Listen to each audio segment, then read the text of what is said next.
Greetings, fellow YouTubers. Let's talk about what we learned here from this precession, this torque-induced precession. The first thing we learn is that the precession itself is only caused by a torque of an external force. In this case, the binary sun, our binary star.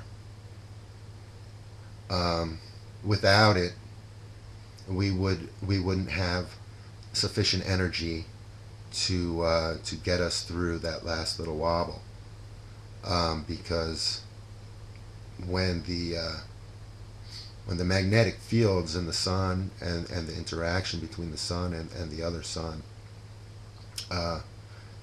interact to the point where they're close, they're opposing forces. And those opposing forces are the only things strong enough to get you through the wobble. So therefore, the torque-induced precession theory is the correct precession, and there is no other, unless you were a single system without a binary star, and then therefore you wouldn't have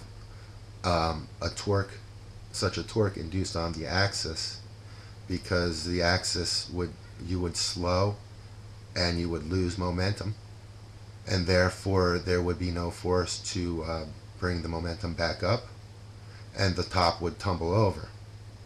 So you see, with the torque-induced precession, we have the opposing force giving us a little nudge, and therefore enabling the axis to increase its spin. Once again, as the magnetic fields interact with each other, and we see clearly how the magnetic fields themselves switch positions as they short circuit in the sun and in the next fashion. So we have the understanding that what we observed was in fact a torque or an external force being placed on the sun.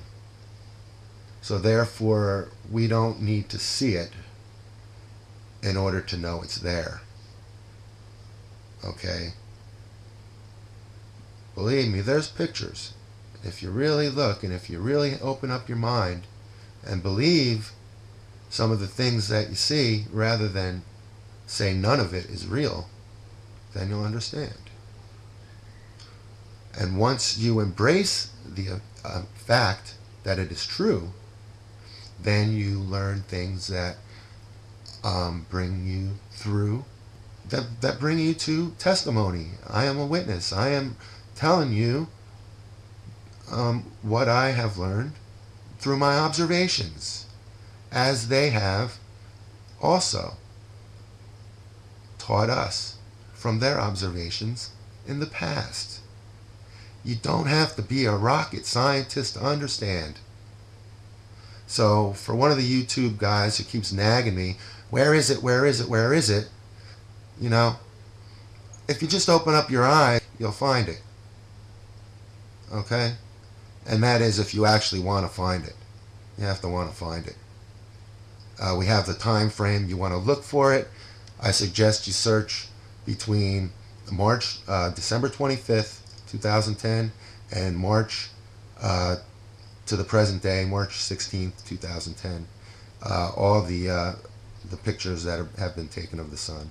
And there is in fact a particular one that comes to mind that showed up in the red Lasco 2, and that was a star or a planet that had a very steep angular orbit, and you can actually see the magnetic effect that it has, how it was kind of going in and going out, you know, without making a long orbit around the sun. So it's the trajectory of it that also indeed will lead you to finding where Nibiru was or Nibiru is. And as it speeds away from us now, it's, you know, 10 days, 20 days, you know, you're done. So you got about 13 more days to actually find this thing. And, you know, it probably followed the same path on the way out as it did in. So it should be passing Probably California sunset, you'll be able to see it, or back in the southern hemisphere once again in the morning sky, to the night sky, to the nighttime sky, you can find it.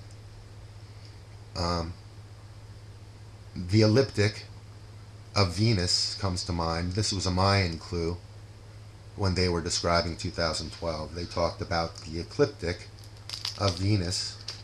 And we do know that there is an ecliptic of Venus due in 2012. But in this case, we know now clearly that they were not talking about the ecliptic of Venus. They were talking about the ecliptic of this binary star, which was Nibiru. They were 2 years off. Acceleration of time. And the calendar was written thousands of years ago. So you understand how this theory is not a theory. It's just a fact. Okay? There is no other way that this can happen. Okay? It's been theorized, but we now know the truth. Now, this is, in fact, real. So how does this show us our past? Because the North Pole was the dominant cold air mass over the Earth up into the last precession, and where Antarctica became the dominant cold air mass, which was located over the southern hemisphere and not the northern hemisphere. During this precession, we can see clearly the effects of spin, how the spin of the Earth, caused by the torque of the external force,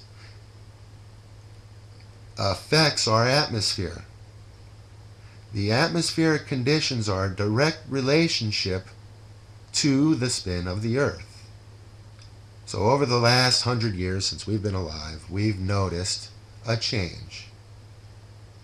But it did indeed remain stable, because the initial destabilization happened thousands of years ago. And through that, we had the melting of the North Pole and Iceland, and the desalinization in the waters, and therefore lots of fresh water is there now. So when these new air mass, when that becomes the new dominant cold air mass, which is happening right now, Alaska will be as cold as Antarctica.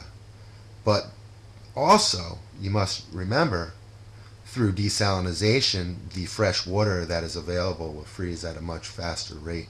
And therefore, we learn something. We learn how the glaciers in the past actually made their way and carved their way down into Arizona to create Grand Canyon. You know, the Grand Canyon, we know, had a glacier. And we know how far from the north to the south that glacier extended. And during the melting of that glacier, we had carved the Grand Canyon. So imagine, folks, that what I'm telling you is true. Because the science of it, the physics of it, the thermodynamics of it, the mathematics of it are undeniable proof. You need no other fact or photo. You've documented, you got the time frame down precisely. They coincide precisely what's taking place, and therefore we are aware of it. You're not aware of it. You're in the dark.